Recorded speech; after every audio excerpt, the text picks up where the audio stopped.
Queridos, na semana passada, o irmão Fernando esteve aqui pregando, né? Vocês estão tratando aí uma série expositiva de Atos para você. E eu quero começar com vocês uma indagação que talvez a gente se aproxime mais do texto no dia de hoje. E uma das coisas mais covardes que nós temos no mundo é usar de autoridade para nós termos posições ou cargos. E nós vamos notar no capítulo 23 que isso é algo que começa a acontecer ali na vida do apóstolo Paulo. Então quero te convidar a abrir a tua Bíblia aí no capítulo 23, nós vamos ler o verso 30 do capítulo 22 e vamos ler até o verso 11. Então deixa a sua Bíblia aberta e eu quero te lembrar 2 episódios que isso acontece, talvez para nos situarmos um pouco melhor. Eu não sei se vocês lembram, mas no ano passado, um motoboy chegou até um condomínio para entregar uma alimentação para uma pessoa, e esta pessoa que recebeu a alimentação cospe na cara do motoboy e fala muitas coisas para aquela pessoa que estava trabalhando dignamente. Ou seja, uso de autoridade, uso do meu poder para menosprezar e humilhar pessoas. Um outro caso aconteceu aqui na Baixada Santista, também no ano passado. Um desembargador estava caminhando na praia, sem máscara, no tempo de pandemia, e 2 guardas municipais abordam aquele homem, e aquele homem então pega, rasga a multa, joga na areia e também fala algumas coisas para aqueles guardas municipais. Vocês percebem que essas coisas acontecem nas nossas rotinas e a gente às vezes não percebe e às vezes sou eu ou você que somos esse tipo de pessoa.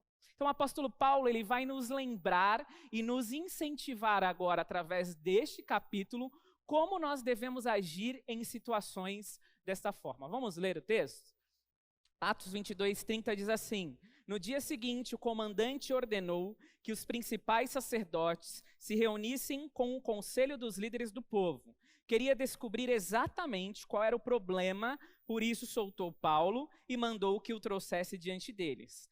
Paulo olhou fixamente para o conselho dos líderes do povo e disse: Irmãos, tenho vivido diante de Deus com a consciência limpa.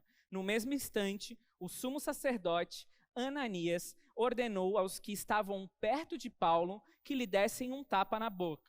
Então Paulo lhe disse: Deus o ferirá, seu grande hipócrita. Que espécie de juiz é o Senhor, desrespeitando a lei, ao mandar-me agredir desta forma?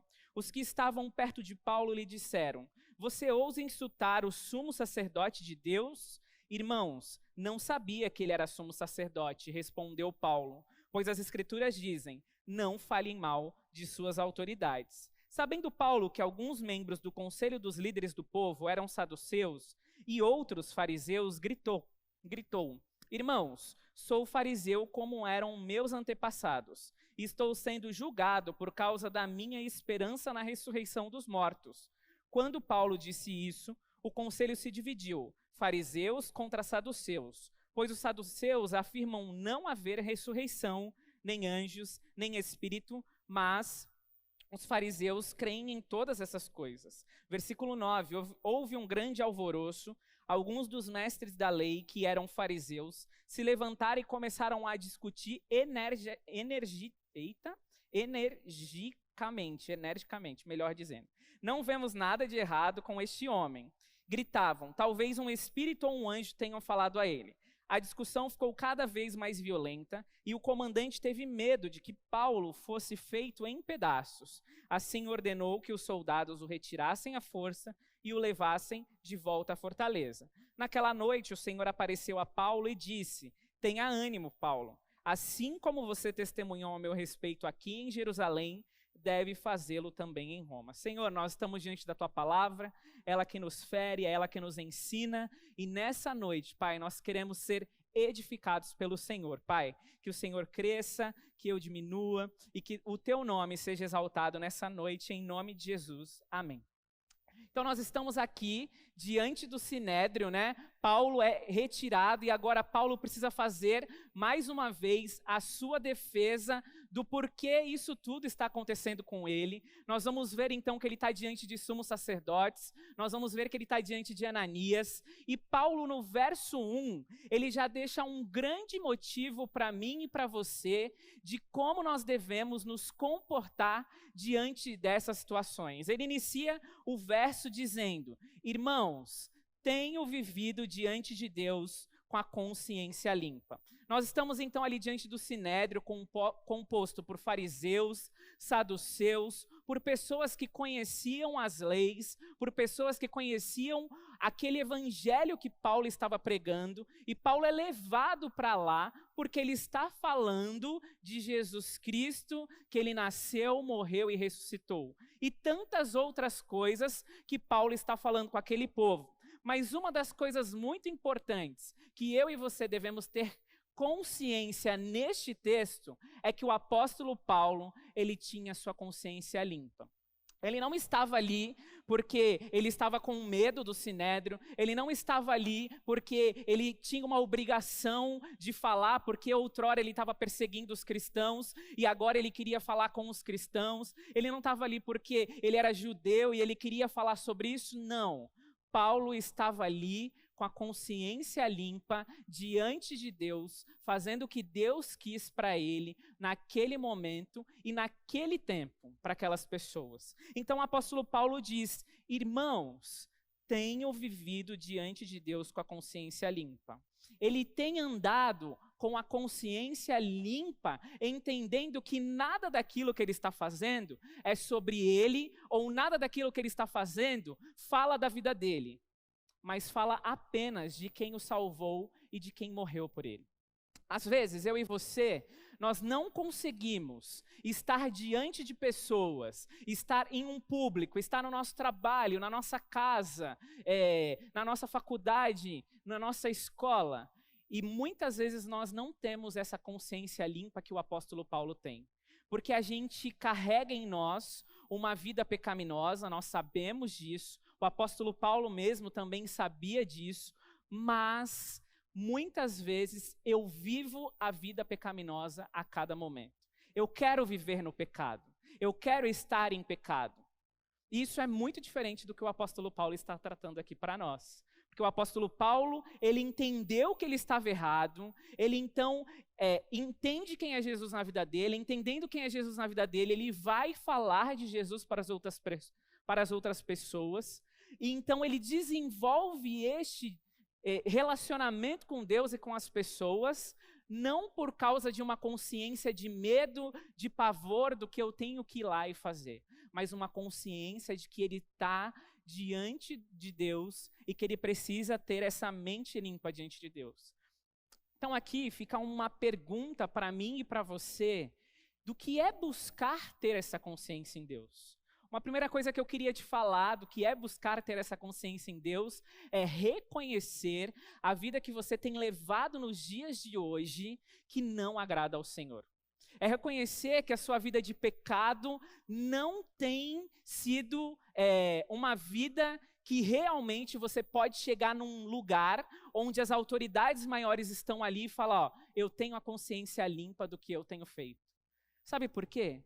Muitas vezes, quando eu e você vamos falar essa frase, eu tenho a consciência limpa, as pessoas que estão em volta vão começar, ah, mas você faz isso.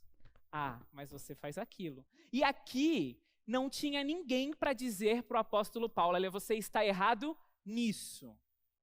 Nós vamos ver um pouquinho mais para frente. Então pense um pouquinho sobre isso. O que é estar com a consciência limpa? É você se afastar daqueles pecados que você tem cometido ano após ano, dia após dia, e tem feito porque você não tem se importado em ter um relacionamento com Deus. Essa é a grande verdade. Porque se você se importasse neste relacionamento com Deus, você falaria assim, eu tenho a consciência limpa diante do Senhor. Porque eu entendi quem eu sou, eu entendi o meu erro e agora eu estou confessando pecados, que é a segunda posição que você precisa assumir. É entender que você é pecador e todos nós somos pecadores, mas além disso, é você confessar o seu pecado e é você abandonar o pecado. Porque às vezes a gente até tem a consciência de que nós somos pecadores, nós até confessamos, mas o abandonar pecados traz muita dificuldade para mim e para você. Nós vamos notar que o apóstolo Paulo, ele reconhece quem ele é e ele está ali, diante do Sinédrio, compreendendo, olha, minha consciência está tranquila, vocês podem fazer qualquer pergunta que vocês quiserem, mas eu já estou afirmando para vocês, irmãos, a minha consciência está tranquila. E a pergunta que eu quero deixar para você é, como está a sua consciência hoje? Segundo domingo do ano, talvez no final do ano você fez aquela lista de promessas ao Senhor, e nós já estamos na segunda semana do ano. Como que está isso diante de Deus? Como está o seu relacionamento?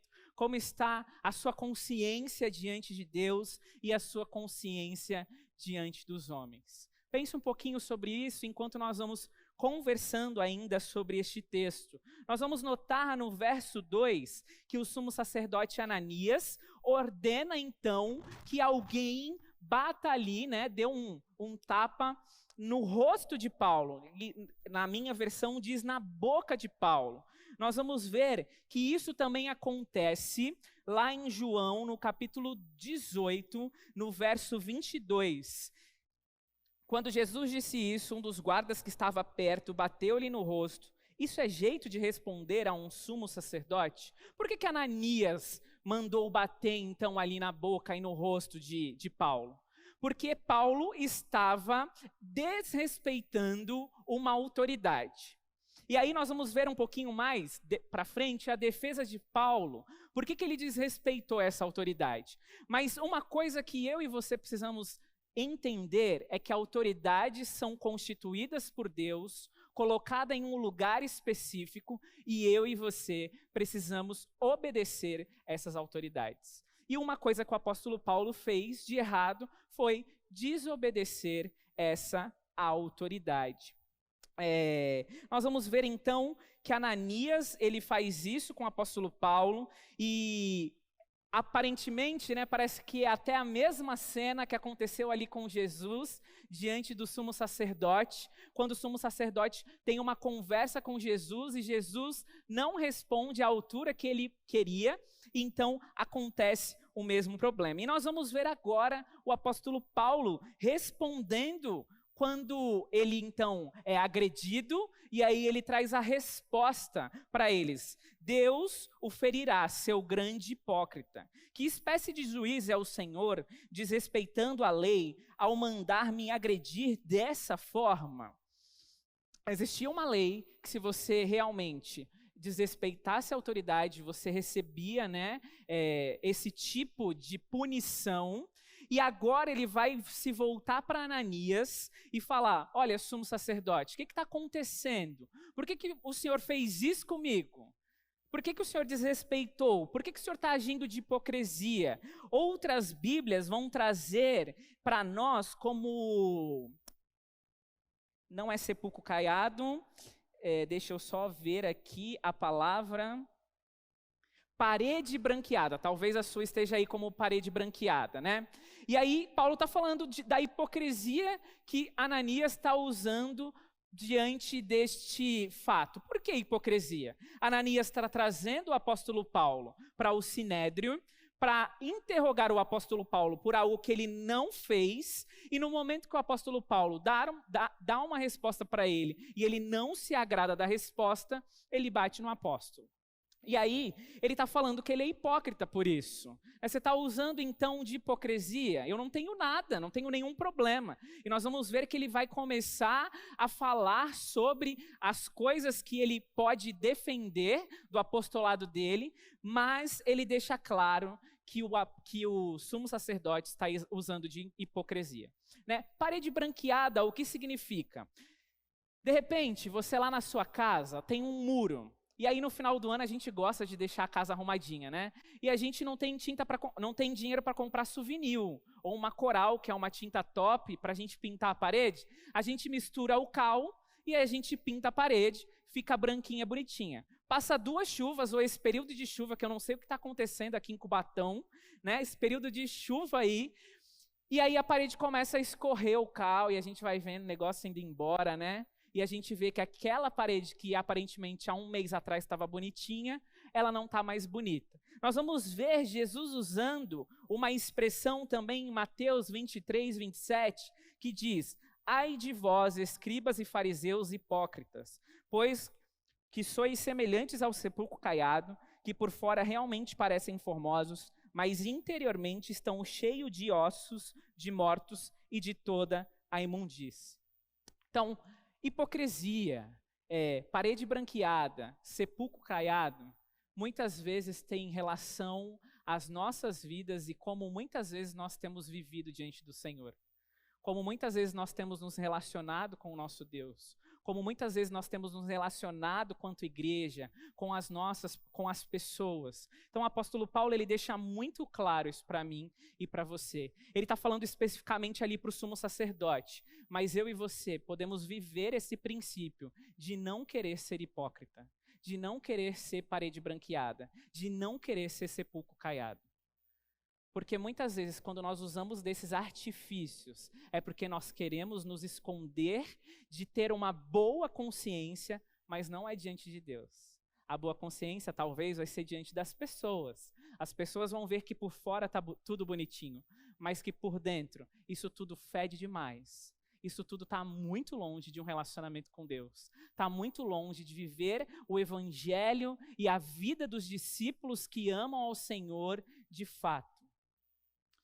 E nós vamos ver que Ananias, ele coloca isso para cima de Ananias, o apóstolo Paulo. O verso 4 vai dizer o seguinte: os que estavam perto de Paulo lhe disseram: você ousa insultar o sumo sacerdote de Deus? E o verso 5, o apóstolo Paulo responde: irmãos, eu não sabia que era o sumo sacerdote, respondeu Paulo, pois as escrituras dizem, não fale mal de suas autoridades. Percebam que o apóstolo Paulo, ao reconhecer que ele estava errado, ele já assume o seu papel de ter uma boa consciência, limpa diante de Deus e pede perdão àquele sinédrio. Ele compreende isso. Muitas vezes, eu e você, quando nós somos afetados, talvez não com tapas, talvez não com prisões, mas talvez por falas, por fofocas, por mentiras, a gente vai fazer muito diferente do que o apóstolo Paulo diz. Nós vamos atrás das pessoas, nós vamos fomentar isso com o nosso grupinho, nós vamos lançar nas redes sociais, porque agora é moda, tudo que eu quero viver e fazer, eu lanço nas redes sociais para gerar uma polêmica. A gente vai fazer isso. Mas o apóstolo Paulo, diante do sinédrio, com quem ele errou, com quem ele afetou, ele fala: irmãos, eu não sabia que ele era o sumo sacerdote. E aí alguns comentaristas dizem que é muito difícil não saber quem é um sumo sacerdote. Ele tinha uma vestimenta sacerdotal específica, ele tinha uma posição específica, mas alguns comentaristas dizem que o apóstolo Paulo não estava muito bem da visão. Então, por isso que ele age desse jeito, por isso que de alguma forma ele fala desse jeito. Mesmo que o apóstolo Paulo estava tendo problema de visão, você percebe que ele não usa isso como desculpa. Ele não põe no texto: é porque eu estava com problema de visão, eu sou míope, não consigo ver de perto, eu não consigo ver de longe. Não, ele não usa isso. Ele fala: irmãos, eu não sabia que era sumo sacerdote, pois as escrituras dizem, não falem mal das suas autoridades. E aqui eu quero conversar um pouquinho com você sobre isso, sobre a autoridade. Nós estamos vivendo, né? Nós entramos num ano muito difícil, que é o ano de eleições presidenciais. E provavelmente nós vamos ver muitos problemas acontecendo, como nós já temos visto. Uma coisa que eu queria pedir para você, que é a Igreja de Cristo, se posicione, mas não se posicione de uma forma que o evangelho seja menosprezado, ou o evangelho seja visto pelas pessoas de forma chula, grotesca, qualquer forma aí que você pense. Se posicione diante daquilo que o evangelho traz para mim, para você, quanto verdade. Porque muitas vezes nós vamos ir para os lados que a gente acha que tem que ir, nós vamos falar, nós vamos querer argumentar, mas use de argumentos bíblicos para que de verdade o reino de Deus continue sendo expandido. E aí você vai falar assim, mas você só está falando de presidência, né? Dessa questão de eleições. Eu vou falar um pouquinho também sobre os pastores de vocês. Vocês precisam obedecer os pastores de vocês. Vocês precisam entender que são líderes colocados aqui diante do Senhor para cuidar deste rebanho, e muitas vezes vai acontecer deles quererem ir por um caminho e vocês quererem ir pelo outro. Porque não é da forma que eu quero. Queridos, não é da forma que a gente quer. É da forma que Deus quer que seja. E isso às vezes parece que é um pouco difícil para mim e para você. Os seus líderes de pequeno grupo, às vezes você, no pequeno grupo, inicia uma discussão, e aí você quer ir por outro caminho, e o líder está te puxando para um caminho, e aí você fica chateado, com raiva do líder, não fala para o líder, volta e fala para outra pessoa. Queridos, você está diante do seu líder. Fala para ele. Muitas vezes a gente não gosta de fazer essas coisas.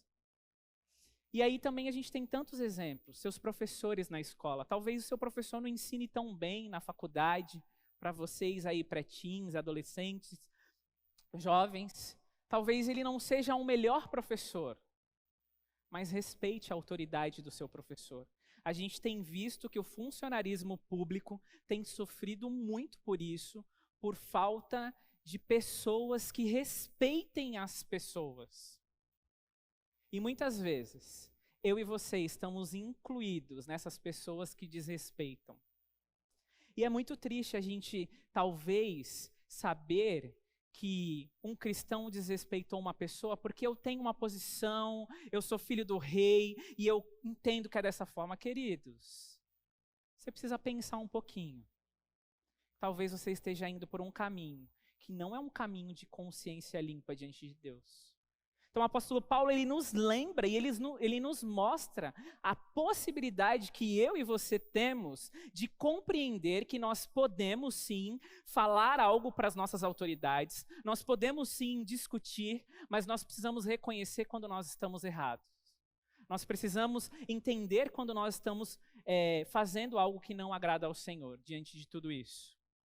E aí a gente vai para o versículo 6, 7 e 8, onde diz que o apóstolo Paulo e alguns membros dos conselhos dos líderes do povo eram saduceus e outros fariseus, e os irmãos, e o apóstolo Paulo diz: irmãos, sou fariseu como eram meus antepassados, estou sendo julgado por causa da minha esperança na ressurreição dos mortos.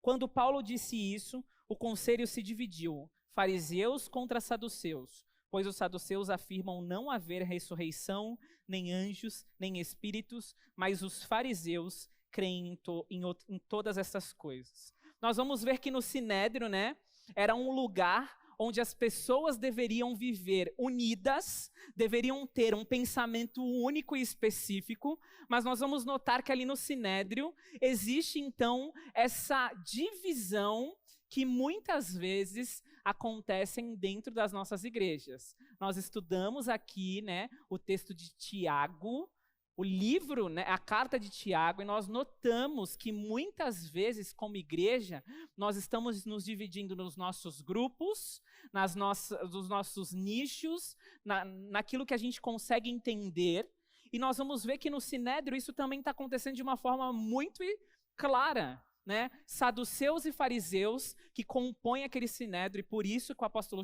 Paulo chama eles de irmãos. E aí nós vamos ver que agora existe uma briga, né? Se o apóstolo Paulo foi levado porque ele estava falando da ressurreição de Jesus Cristo, e dentro do próprio sinédrio não se tem essa união, nós vamos falar o que sobre o apóstolo Paulo? É mais ou menos isso que está acontecendo ali naquele momento. Uma das coisas muito interessantes é que os fariseus, no período intertestamentário, né, o período interbíblico, aqueles 400 anos que Deus para de falar com o povo diretamente, nós vamos ver que os fariseus, eles eram pessoas que levavam o povo a se aproximar da palavra de Deus. Pelo conhecimento da lei, pelo conhecimento da palavra, eles faziam isso. Mas com o passar do tempo, eles acabam se desconectando deste relacionamento e começam a colocar dentro das suas práticas o legalismo. E aí, então, eles vivem um pouquinho mais de lei e um pouquinho menos de palavra de Deus. Eu não sei se em alguns momentos nós agimos como fariseus. Nós acreditamos na ressurreição do nosso mestre, nós cantamos sobre isso, nós viemos a um domingo aqui enquanto poderíamos estar em casa, tranquilão, né? Mas talvez a gente ainda fique nesse pé de guerra com os nossos irmãos, porque a cor não é a que eu queria.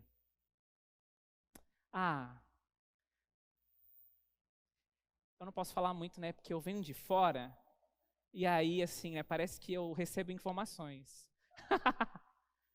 Mas você entende, queridos, que muitas vezes nós estamos agindo dentro das nossas igrejas como dois grupos divididos, quando na verdade nós deveríamos agir como um grupo que ama o Senhor e que quer que o reino dele expanda e cresça?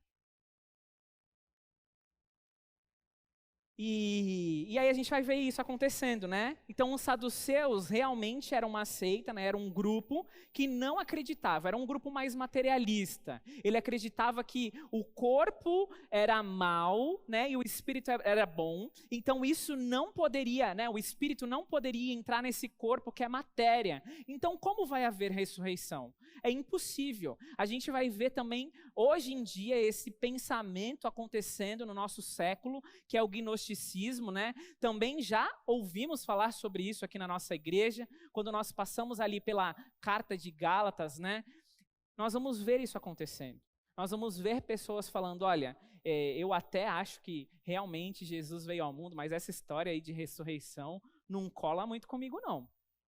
Não tem muita, eu não tenho essa perspectiva, essa coisa de Espírito Santo, não é muito que eu acredito. E aí nós vamos ver que o apóstolo Paulo, na carta de 1 Coríntios, o capítulo 15, ele escreve um capítulo inteiro afirmando sobre a ressurreição de Jesus Cristo. Por que será que o apóstolo Paulo faz isso? Porque haviam muitas confusões, haviam muitas pessoas crendo em outras coisas, em outros aspectos cristãos, que não é o evangelho na sua prática direta, que é Jesus nasceu, Jesus morreu, Jesus ressuscitou e um dia ele vai voltar, né? E aí a gente então pensa um pouquinho sobre isso, porque pensar numa religião pobre, que eu olho para a religião só porque eu quero ter um bom casamento, só porque eu quero ter um bom emprego, só porque eu quero ter uma boa família, é muito ruim. E o cristianismo não é isso. O cristianismo é a certeza para mim e para você que um dia nós vamos morar na eternidade com o Senhor, e o que nós acabamos de fazer nessa noite faz sentido por isso, porque eu e você somos relembrados que o sangue de Jesus na cruz do Calvário foi derramado por mim e por você para trazer vida, mas não é uma vida material, é uma vida eterna. É uma vida que dura, é uma vida que traz alegria, é uma vida que traz constância e motivação para mim e para você ter boa consciência diante de Deus. É isso que é o cristianismo. Então imaginem, os fariseus acreditando nisso e os saduceus indo mais para o lado materialista. Quantas vezes você foi para o lado materialista, vindo a um culto falando, Deus, eu estou desempregado, Deus. Eu preciso de um emprego para comprar isso. E aí, provavelmente, no culto, o pastor vai e prega sobre Mateus 6,33. Não ande ansioso, porque os passarinhos são vestidos por mim, porque você tem comida, tem bebida. E aí você sai do culto frustrado, porque a palavra de Deus não foi uma palavra de motivação para você. Por quê? Muitas vezes nós estamos com os nossos olhos fitos no materialismo e não naquilo que a gente pode esperar do verdadeiro evangelho sobre as nossas vidas. E aí nós vamos então partindo aí para o verso 9, que diz que houve um grande alvoroço, alguns mestres da lei que eram fariseus se levantaram e começaram a discutir energicamente. Não vemos nada de errado com esse homem, gritavam. Talvez um espírito ou um anjo tenha falado com ele. A discussão ficou cada vez mais violenta e o comandante teve medo de que Paulo fosse feito em pedaços. Assim ordenou que os vizinhos o retirassem à força e o levassem de volta à fortaleza. Como eu disse, houve essa divisão no sinédrio. Houve esse problema no sinédrio. Eles ficaram divididos, então eles não tinham nenhuma acusação perante aquele sinédrio do apóstolo Paulo. E aí, um dos versículos mais fantásticos agora, do capítulo 23, porque a gente acha que o livro de Atos é só eita atrás de vixe, né? Um problema aqui, um problema ali, ai, agora eu só estou levando tapa, ai, o pastor só prega Atos e tá, né, assim, a minha vida e os problemas, mas eu quero te trazer um verso dentro de toda essa perspectiva do livro de Atos, que traz muito consolo para o meu e para o seu coração. Verso 11 diz: naquela noite o Senhor apareceu a Paulo e disse: tenha ânimo, Paulo, assim como você testemunhou a meu respeito aqui em Jerusalém, deve fazê-lo também em Roma. Percebam que a presença do Senhor estava com o apóstolo Paulo a todo momento. O próprio Senhor aparece a Paulo e diz: tenha ânimo.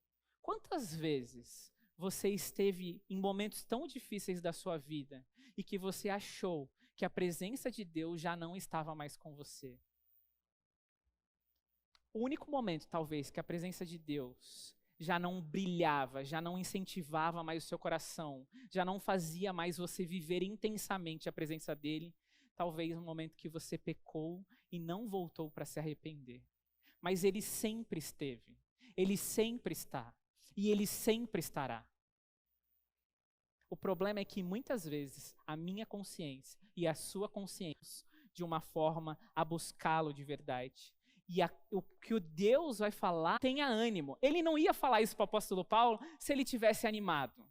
Com certeza Paulo estava destruído. Imaginem você ir para o meio de um sinédrio, onde pessoas te julgam por algo que você não fez. Imaginem você terá o pensamento de que você ia ser feito pedacinhos por aquelas pessoas. O apóstolo Paulo com certeza estava desanimado e falar: ir para Jerusalém? Tô fora. Mas o próprio Senhor aparece para o apóstolo Paulo dizendo: tenha ânimo. Talvez ele esteja falando isso para você essa noite. Tenha ânimo. 2022 só começou. Tenha ânimo. Você fez tantas propostas para estar junto com o Senhor nesse ano de 2022 e você já está parando. Tenha ânimo. Tenha ânimo no seu casamento, tenha ânimo no seu trabalho, tenha ânimo no seu emprego, tenha ânimo nos seus relacionamentos com seus amigos, no seu relacionamento com seus irmãos. Tenha ânimo. E uma coisa também que ele vai dizer para o apóstolo Paulo: assim como você testemunhou a meu respeito aqui em Jerusalém, você também vai fazer isso em Roma. Imagina, passando o maior perrengue, o maior problema em Jerusalém, e falar assim: ah, Paulo, deu tempo aqui, vai para Roma agora. Com essa coisa toda de vivência, nós vamos ver que Deus mostra para Paulo sobre perseverança e confiança no Senhor. Olha, continua aquilo que você está fazendo. Olha quantas pessoas, olha como você foi até o sinédrio, olha como as pessoas te viram e te notaram. Continua perseverando no Senhor. Tem dias que é difícil. Tem dois personagens de filmes infantis que nos ensinam muito. Um diz assim: tento obedecer, não olhar para trás, sigo o meu dever, não questiono mais. Vocês sabem quem são? Quem é? Moana, né? E tem um outro personagem que diz: continue a nadar. Né? Vocês conhecem também? Muito bem, vocês são fera. E eu sei que vocês estão comigo até agora. É o seguinte, são apenas personagens de filmes que talvez fazem com que as frases ecoem no nosso coração. Mas quem estava com o apóstolo Paulo era o próprio Senhor. E o próprio Senhor diz isso para você dia após dia. Tenha ânimo, persevere, fique firme, continue. Não olhe para trás, o caminho é difícil, tantas coisas. E muitas vezes eu e você desistimos por uma simples pessoa que nos humilha, uma simples pessoa que acaba com a gente, não nas palavras. E muitas vezes nós precisamos relembrar por que nós estamos aqui. E de repente, de tudo que eu falei, você não vai lembrar de nada, mas eu quero que você leve algumas coisas para sua casa. Busque ter boa consciência diante de Deus, confesse os seus pecados e abandone. Não apenas confesse, lembre-se, abandone. É luta. Você vai ser tentado todas as vezes pelo mesmo pecado, mas abandone. Não viva uma vida de hipocrisia, não viva uma vida de sepulcro caiado, não viva uma vida de parede branqueada. Confesse pecados. Deus, Ele conhece o seu interior. Se você errou com alguém, faça como o apóstolo Paulo. Reconheça o seu erro. Não fique esperando a pessoa vir até você. Ah, não, porque eu vou esperar vir. Vai que eu não errei, né? Vai que a pessoa não entendeu desse jeito. Vai até a pessoa. Simples, fácil, rápido. Tenha boa consciência diante de Deus. Lembre-se que mesmo que seja difícil, você deve ser obediente às autoridades. Mesmo que seja um negócio que você não consiga lutar consigo mesmo, mas seja obediente às suas autoridades. Seja quem for a sua autoridade. De repente, um momento você está em papel de autoridade, e no outro momento você não está em papel de autoridade. Lembre-se, sempre tem alguém acima de você. Seja obediente. A nossa religião fala de um Deus vivo, não é sobre aquilo que você quer, mas é sobre transformações que Ele quer fazer na sua vida, através da palavra dEle. Lembre-se disso sempre. Queria chamar o grupo de louvor para vir aqui para a gente cantar juntos. E eu quero te lembrar que buscar a presença do Senhor é ter coragem de fazer coisas que muitas vezes você não quer fazer, mas que o Senhor tem ministrado no seu coração para você. Eu quero te lembrar que Atos não é sobre os discípulos, não é sobre o apóstolo Paulo, não é sobre Pedro, não é sobre João, mas é sobre quem comissionou esses discípulos. É sobre o próprio Jesus que age na minha vida e na sua vida, me dizendo sempre que Ele cresça e que eu diminua. Deus abençoe a vida de cada um de vocês.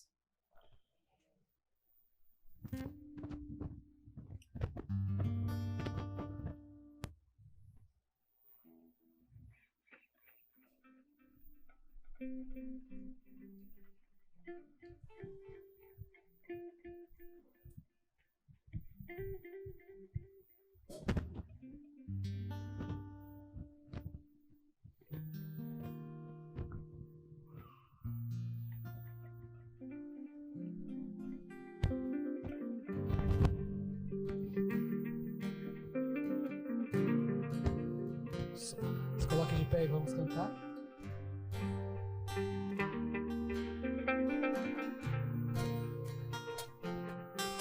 Vem mais de ti, menos de mim. Vem mais de ti, menos de mim. Vem mais de ti, menos de mim. Vem mais de ti, menos de mim.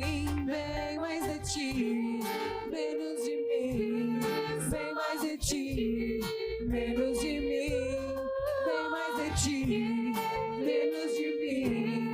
Vem mais de ti, menos de mim. Grandioso és Deus, bem maior que o que possa me abalar. Tu és a torre forte, rei meu. Perto assim eternamente quero estar. E seja bem mais de ti e menos de mim. Que cresças eu diminua, sempre mais de ti e menos de mim. Grandioso Deus, grandioso Deus, grandioso Deus.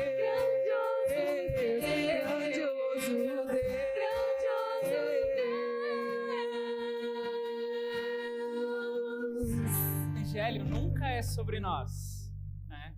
A lembrança de Atos para nós é que nunca é sobre nós, mas sobre esse grandioso Deus. E nós vamos orar por isso, porque não é nada fácil a gente viver isso. Não é fácil você viver em diminuindo e alguém crescendo em você. Mas lembre que esse alguém é aquele que veio para salvar a humanidade, para trazer libertação para o povo e para realmente traçar um caminho para você. Queria chamar o pastor Wesley para orar por nós nesse tempo e que o seu coração esteja voltado a amar esse Senhor e a ter a consciência limpa diante dos homens e diante de Deus também.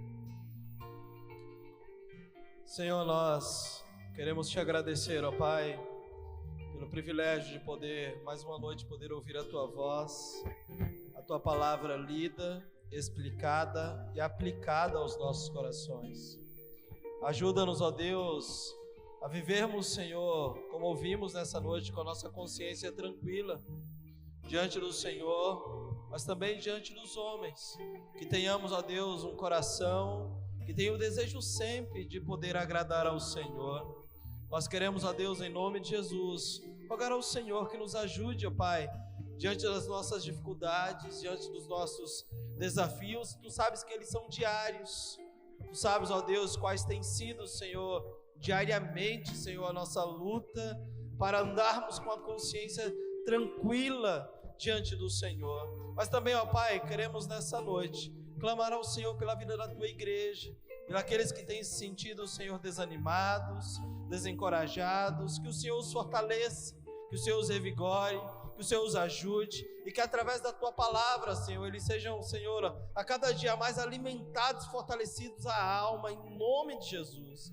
Pai, aqueles que têm estado, Senhor, cabisbaixos, aqueles que têm estado, Senhor, longe de Ti, que o Senhor nessa noite renove, ó Pai, as forças, que nessa noite eles sintam-se fortalecidos no Senhor e na força do Teu poder. Obrigado, Pai, pela instrumentalidade do Teu servo, a maneira como o Senhor compartilhou ao nosso coração, nos desafiando, Senhor, a vivermos diante de Ti com a consciência tranquila, limpa e em paz. Que o Senhor nos ajude nesse ano de 2022, vivermos estas verdades que foram nesta noite, Senhor, anunciada e proclamada através da Tua santa palavra. Abençoa, Senhor, o Teu povo, abençoa a Tua igreja, ajuda-nos, ó Deus, nas nossas fraquezas, ajuda-nos nas nossas limitações e ajuda-nos, ó Pai, a vivermos sempre, Senhor, diante de Ti, ó Pai, para servi-lo melhor, um coração tranquilo e de boa consciência. Oramos, Deus, grato ao Senhor por esse tempo, agradecemos pela Tua palavra e pedimos a Tua bênção sobre a vida da Tua igreja, sobre a vida dos Teus filhos, e assim o fazemos em nome de Jesus. Amém e amém.